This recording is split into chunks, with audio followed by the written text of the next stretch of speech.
Bienvenue sur Africa 24 dans cette nouvelle édition du 12-15 au sommaire de l'actualité. C'est l'actualité justement politique en 2014 qui a été variée sur le continent.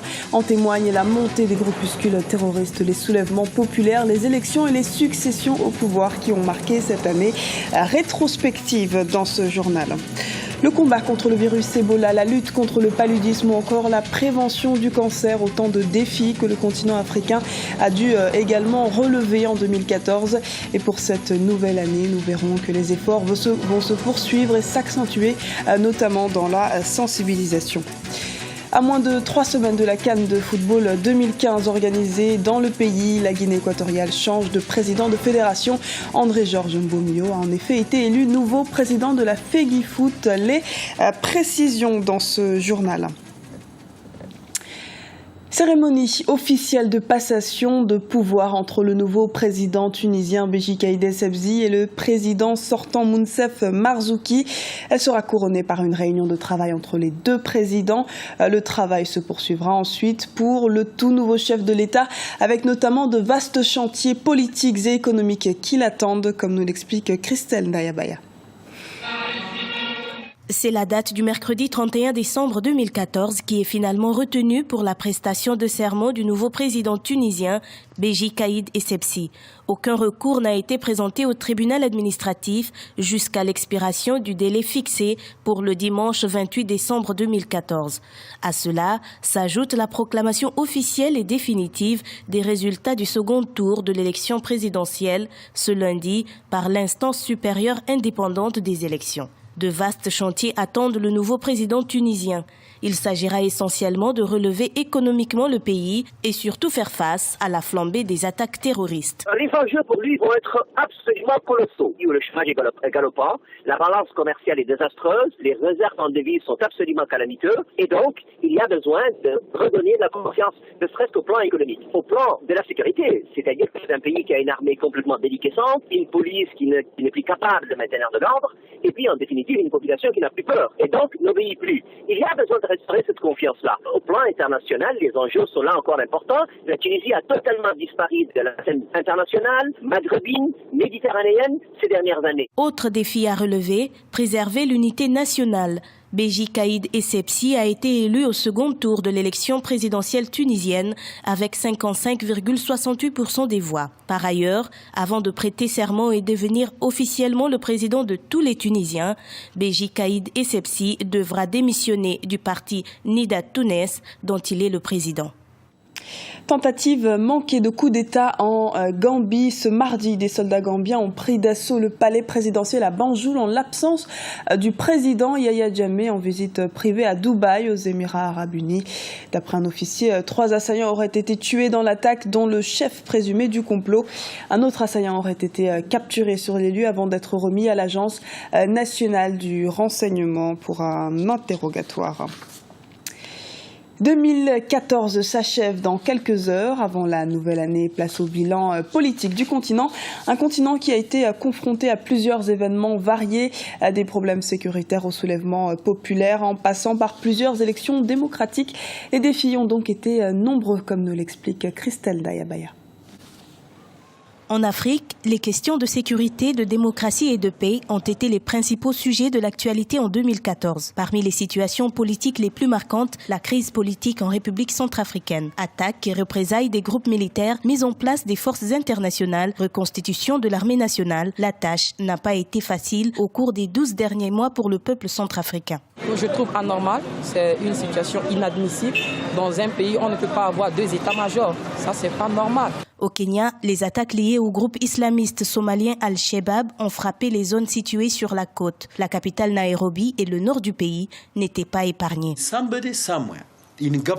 Il y a quelque chose qui ne fonctionne pas correctement dans le gouvernement. Je ne vais pas citer de nom, mais c'est la responsabilité du gouvernement qui a le devoir d'assurer une certaine sécurité dans le pays.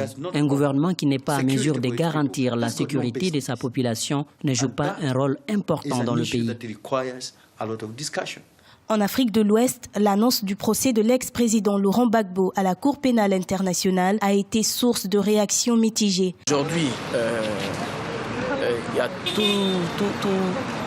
tout État d'Ivoiriens qui ne se reconnaissent plus pense qu'avec ce travail qui est mis en place par le processus de réconciliation, les choses devraient aller encore mieux. Outre le problème de l'insécurité qui a vu le déplacement des milliers de personnes, la modification de la Constitution dans plusieurs pays africains a été à l'origine des rassemblements populaires et des marches. Plusieurs pays du continent devraient tenir en 2015 des élections qui constitueront pour eux une étape décisive dans le processus de transition.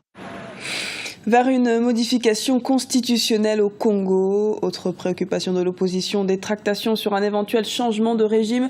Le doute reste persistant face au parti au pouvoir qui ne s'est toujours pas prononcé à ce sujet.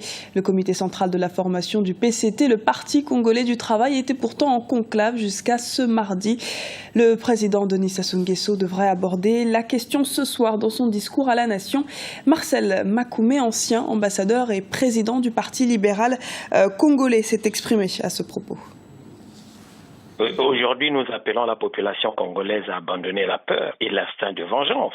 Tout ce qui compte, c'est le départ du président Sassou. Monsieur le président Sassou est l'unique président de la République de notre pays qui n'a jamais respecté l'ordre constitutionnel. Et face à ce déni de démocratie, nous demandons et nous appelons une réplique forte de la communauté internationale avant que l'irréparable ne survienne. Et d'ailleurs, nous demandons à la communauté internationale de geler tous les avoirs des dignitaires du pouvoir du président Sassou ainsi que de sa famille, ce qui va permettre justement d'arriver à une transition acceptable. Aujourd'hui, tout le monde a son regard en direction du président Sassou.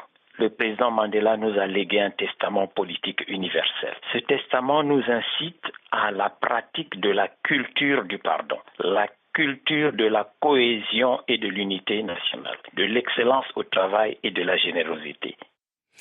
Les combats sont multiples à travers l'ensemble du continent. Sur le plan politique ou économique, les chantiers sont importants. Et dans le volet santé, le virus Ebola, le paludisme ou encore le cancer sont des maladies que les États veulent combattre. La sensibilisation et l'accompagnement des maladies s'intensifient, comme nous le montre Christelle Dayabaya. L'année 2014 a été une année de défis dans le secteur médical. Les travailleurs de santé au Nigeria ont mis l'accent sur le traitement du cancer. À Lagos, une structure a été mise en place pour aider les populations à lutter contre la maladie. Les organisateurs sensibilisent et éduquent les femmes au sujet du cancer, proposant ainsi des services de dépistage gratuits à travers tout le pays. Nous recevons certains cas de cancer en phase terminale et nos médecins ne peuvent pas gérer ces cas. La majorité de nos femmes, quand elles arrivent pour un traitement contre le cancer, c'est déjà trop tard. Concernant la lutte contre le paludisme au Kenya, de grandes innovations ont été faites. Des scientifiques ont mis en place un nouveau système de cartes haute résolution. Ces cartes sont des instruments très importants pour informer les programmes nationaux sur les lieux où ils doivent cibler leurs ressources. Ils savent combien de personnes sont en danger, quelle est la taille de la population et quelle intervention leur conviendra le mieux pour contrôler la maladie. Les progrès dans la lutte contre le paludisme sur le continent sont effectifs et perceptibles. Le rapport mondial annuel sur le paludisme a montré que le nombre global de décès dus à la maladie a chuté de façon remarquable de 47% entre 2000 et 2013. Le continent a également été secoué par la fièvre hémorragique Ebola. L'épidémie de fièvre hémorragique a fait 7000 morts sur un total de 18 188 cas enregistrés.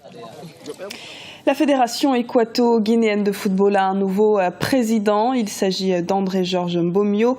L'ex-vice-président a devancé le président sortant Domingo Mitui Edjong lors du scrutin. Les élections interviennent à moins de 3 semaines de la Coupe d'Afrique des Nations qui aura lieu en Guinée équatoriale du 17 janvier au 8 février prochain. Reportage de Léopoldo Edou, notre correspondant en Guinée équatoriale. Georges Andrés Mbomio, nouveau président de la Fédération équato-guinéenne de football. L'élection du nouveau président de la FEGIFOOT a eu lieu ce dimanche après-midi en présence des délégués de la FIFA. Une élection qui intervient après une crise de 20 mois dans la famille du football équato-guinéen.